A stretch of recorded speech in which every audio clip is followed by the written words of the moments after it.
तो आइए मेरे दोस्तों, आज हम आप लोग के बीच वेरी इंपॉर्टेंट टॉपिक लाया हूँ डीएनए। डीएनए से रिलेटिव जितने भी क्वेश्चन बनते हैं टोटल को आज हम लोग वर्णन करने वाले हैं। इस वीडियो आपके लिए काफ़ी फायदेमंद होने वाला है। चाहे आप 9 क्लास के विद्यार्थी हो या 10 क्लास के विद्यार्थी हो, 11 क्लास को या 12 क्लास के लिए हो या तो जनरल कॉम्पिटिटिव के लिए हो, यहाँ से डीएनए के बारे में हम लोग टोटल खंडों के बारे में पढ़ेंगे और जो जितने भी क्वेश्चन बनते हैं टोटल वर्णन करने वाले हैं। तो बस धैर्य बनाए रखिए और आप जुड़े हैं तो शुरू से अंत तक बने रहिए, क्योंकि इससे जितने भी क्वेश्चन बनते हैं हम टोटल क्लियर करने वाले हैं। तो चलिए हम पहले बारीकी से इसको वर्णन कर लें। तो आइए दोस्तों, हम यहाँ पे बारीकी से सभी का वर्णन करते हैं और सीधा माइंड में जाएगा, क्योंकि यहाँ से क्वेश्चन यहीं से आपसे पूछे जाते हैं ऑब्जेक्टिव सब्जेक्टिव में। तो चलिए सबसे पहले कि डीएनए के बारे में। तो डीएनए का हम यहाँ पे फुल फॉर्म लिखी है, मतलब उसका क्या होता है डीएनए का फुल फॉर्म। ये बार बार आपको एग्जाम में पूछे ही जाते हैं कि डीएनए का फुल फॉर्म क्या होता है। तो डीएनए का फुल फॉर्म होता है डीऑक्सीराइबोज न्यूक्लिक अम्ल होता है। डीऑक्सीराइबोज न्यूक्लिक अम्ल होता है ना, ये इसका फुल फॉर्म होता है। अब दोस्तों ये पॉइंट तो हमारा हो गया कि डीएनए का फुल फॉर्म है, एकदम याद कर लीजिए, डीऑक्सीराइबोज न्यूक्लिक एसिड होता है, यानी अम्ल होता है।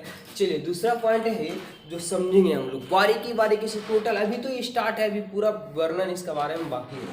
क्या है कि डीएनए सबसे ज्यादा केंद्रक में पाया जाता है। अभी छोटी छोटी कोशिका देख रहे हैं, इसका भी केंद्रक पाया जाता है। और डीएनए कहाँ पाया जाता है? तो सबसे ज्यादा पाया जाता है।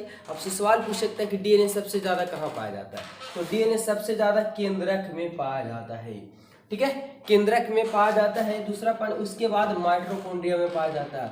उसके बाद सबसे पहले अगर पूछ दिया आपको डीएनए कहाँ सबसे ज्यादा पाया जाता है, तो केंद्रक में। उसके बाद तो माइटोकॉन्ड्रिया में पाया जाता है। ये हमारा दूसरा पॉइंट क्लियर हो गया।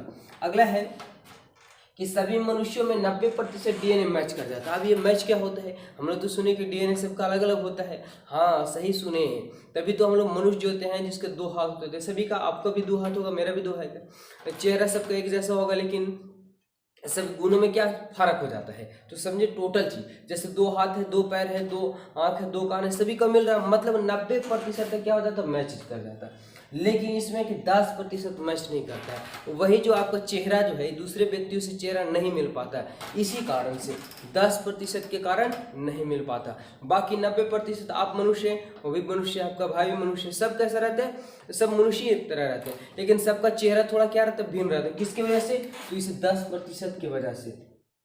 तो हम लोग समझ गए कि किसी भी मनुष्य में, यानी किसी भी मनुष्य में 90% डीएनए क्या करता है, मैच कर जाता है, लेकिन 10% मैच नहीं करता है दोस्तों। देखिए, तो ये अगला पॉइंट है हमारा कि सभी सजीव या निर्जीव में 0.2% डीएनए ट्रांसफर हो जाता है। अब ये ट्रांसफर क्या होता है, देखिए ये निर्जीव है, मार्कर एक प्रकार से निर्जीव हो गया। हम इस मार्कर को पकड़ते हैं और इसे रख देते हैं, तो इस जब हम इसको पकड़े तो कितना परसेंट, 0.2% डीएनए क्या हो गया, ट्रांसफर हो गया। अब इसे प्रयोगशाला में डीएनए जब जांच किया जाएगा तो हमारा डीएनए मैच कराया जाएगा, तो मेरा डीएनए पता चल जाएगा। क्यों? क्योंकि हम जान चुके हैं कि किसी भी, चाहे सजीव हो या निर्जीव हो, अगर किसी वस्तु को हम छूते या पकड़ते हैं तो कितना हमारे से 0.2% डीएनए क्या हो जाता है, ट्रांसफर हो जाता है। यही ना कारण होता है कि कहीं पे कोई, मान लीजिए अपराधी स्थल पर कोई अपराध करता है, किसी को चाकू मार दिया या किसी को गोली मार दिया और चाकू वहीं छूट गया या गोली वहीं छूट गया, तो क्या करते हैं, जब पुलिस वाले यानी सीआईडी वाले जो भी आते हैं उसे डायरेक्ट नहीं उठा लेते, पहले उसे रुमाल से पकड़ करके उठाते हैं और उसका फिंगरप्रिंट, मतलब उस पर जाँच करते हैं, क्योंकि पकड़ा हुआ होगा तो उसका डीएनए कितना 0.2% क्या होगा, उसमें ट्रांसफर होगा और डीएनए मैच करेगा, तो वहाँ पर रोगियों का पता, मतलब अपराधियों का पता लगा लिया जाता है इस टाइप से। चलिए दोस्तों, इसका तो यहाँ तक हम लोग समझ गए कि डीएनए का फुल फॉर्म होता है डीऑक्सीराइबोज न्यूक्लिक एसिड होता है। डीएनए सबसे ज्यादा कहाँ पाया जाता है, तो केंद्रक में पाया जाता है। उसके बाद कहाँ पाया जाता है, माइटोकॉन्ड्रिया में पाया जाता है। डीएनए 90% सभी मनुष्यों में मैच कर जाता है, लेकिन 10% मैच नहीं करता है। अगर हम किसी भी सजीव या निर्जीव को टच करते हैं तो हमारा 0.2% डीएनए क्या हो जाता है, ट्रांसफर हो जाता है। चलिए धैर्य बनाए रखेंगे, हम अगले वर्णन को लिखते हैं और समझाते हैं। चलिए दोस्तों, तो हम बारी बारी से इसका वर्णन करते हैं, है ना। देखिए क्या है डीएनए, तो इसका पहले पॉइंट भी हम लोग पढ़ चुके हैं और अगला पॉइंट है जिसको हम पूरा वर्णन तरीके से आप लोग को बताएंगे और पूरा ठेठ भाषा में, मतलब आपको पूरा का पूरा माइंड में जाएगा।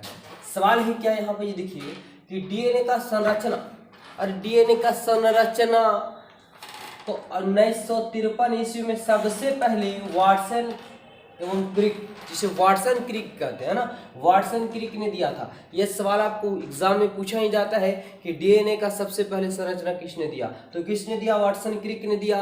कब दिया, तो 1953 ईस्वी में दिया था। सबसे पहले डीएनए का संरचना किसने दिया, तो वाटसन क्रिक ने। कब, तो 1953 ईस्वी में दिया। एकदम रट जाइए इसे, क्योंकि एग्जाम में हमेशा पूछे ही जाने वाले ये सब सवाल है दोस्तों।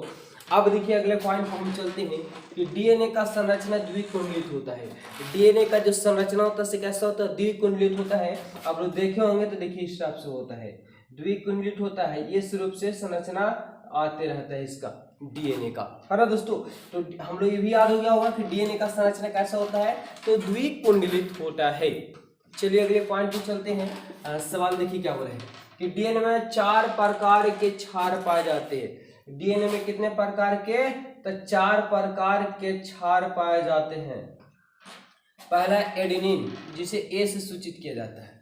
थाइमिन, थाइमिन को टी से सूचित किया जाता है। ग्वानिन को जी से सूचित किया जाता है। साइटोसाइन को सी से।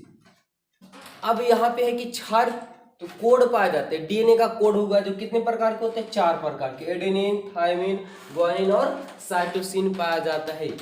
अब चलिए दोस्तों आगे पॉइंट की ओर। तो क्या बोले कि डीएनए में आनुवांशिक कार्य करने में होता है। ये कहने का मतलब क्या हुआ कि डीएनए आनुवांशिक कार्य करने में होता है। कहने का मतलब कि जो माता पिता के लक्षण होते हैं वो संतानों में आता है, तो डीएनए के थ्रू ही आता है। किसी का सपोज डेट मान लेते हैं कि किसी का पिता लंबा है, तो उसके संतान भी जो होंगे से अगर लंबा होंगे तो क्या होता है, डीएनए के थ्रू ही होता है। किसी का पिता नाटा है तो उसका बच्चे भी क्या नाटा रह गया, मतलब डीएनए के थ्रू हो जाता है। अब ये नहीं कि किसी के पिता प्रोफेसर हैं तो उसका बेटा भी प्रोफेसर बनेगा, ये डीएनए पे आधारित नहीं होता। तो डीएनए पे जो लक्षण होते हैं, माता पिता के जो लक्षण होते हैं वो संतानों में आ जाता है, वंशागति, वो डीएनए के ही थ्रू आता है। चलिए दोस्तों अगला है कि डीएनए के सबसे छोटी इकाई को जीन कहते हैं। मतलब डीएनए के सबसे छोटी इकाई को क्या कहा जाता है, तो जीन कहा जाता है। जीन के द्वारा हमारा लक्षण व्यक्त करता है। अभी देखे होंगे ना, हाँ, मतलब किसी का पिता का आनुवांशिक रूप से आ रहा है क्या कि पूरा बाल एकदम टकला होना, ठीक है, मतलब बाल सर पे बाल नहीं रहता, तो उसके संतान भी जो जन्म लेंगे वो भी क्या हो जाएगा, टकला हो जाएगा। अगर बचपन अगर बाद में झड़ा है तो वो नहीं, आनुवांशिक नहीं, बचपन से ही अगर वैसा आता है तब वो उसका लक्षण जो है संतानों में चलाएगा दोस्तों। अब ये तो हमारा कंप्लीट हुआ कि डीएनए के सबसे छोटी इकाई को क्या कहा जाता है, तो जीन कहा जाता है। डीएनए के सबसे छोटी इकाई को जीन कहा जाता है। जीन के आधार पर व्यक्ति को लक्षण प्रकट होता है। लास्ट पॉइंट है कि बच्चे का डीएनए उसके माता पिता से मिलता है। कहने का मतलब कि दुनिया में इतने व्यक्ति हैं, इतने लोग हैं, सबका डीएनए क्या अलग अलग है। सिर्फ किससे मिलता है डीएनए, तो अपने माता पिता से मिलता है डीएनए। कभी कभी यही हाल होता है कि कहीं विदेशों में चले गए और बच्चे भुला गए। यहाँ अगर बच्चे अगर आ रहे हैं तो प्रगति करके आ रहे हैं, तो माता पिता यहाँ बहुत से करके मेरे बच्चे मेरे बच्चे, अब सरकार किसको सौंपेगी, तो वहाँ पे क्या किया जाता है कि माता पिता जो कह रहे थे उनका और जो बच्चे हैं सो उन दोनों का डीएनए मैच कराता है। जिन गार्जियनों से उसका डीएनए मैच कर जाता है उसे एक सौंप दिया जाता है। बहुत बड़ी एक समस्या का समाधान करने के लिए डीएनए प्रकार से जांच भी किया जाता है। अंग्रेजी छापी विधि आप लोग पढ़े होंगे, वहाँ पे बेहद इंपॉर्टेंट है, क्योंकि इसमें मतलब अपराधी रहता है वही पकड़ाता है, दोषी ही पकड़ाता है, निर्दोषी बच जाता है। अगर कोई दोषी रहे और कहे कि हम अपराध नहीं किए हैं, अगर उसका किसी कारण से किसी को गोली मारा हो, किसी को चाकू मारा हो या किसी को मर्डर किया, कुछ भी किया हो उसके साथ या रेप किया हो, तो ऐसी स्थिति में उसका क्या किया जाता है, जांच किया जाता है ना, डीएनए जांच किया जाता है। अगर डीएनए जांच मैच कर जाता है तो अपराधी पकड़ा जाता है और ऐसे में निर्दोषी जो रहते हैं बच जाते हैं। आई होप कि हम जितने भी इसके बारे में बताएं डीएनए के बारे में आप लोगों को पूर्ण तरीके से समझ में आएगा। अगर हमारा वीडियो अच्छा लगा तो वीडियो को ठोकिएगा, थोड़ा सब्सक्राइब कर दीजिए और वीडियो को शेयर कर दीजिए। जय हिंद दोस्तों, मिलेंगे नेक्स्ट वीडियो में।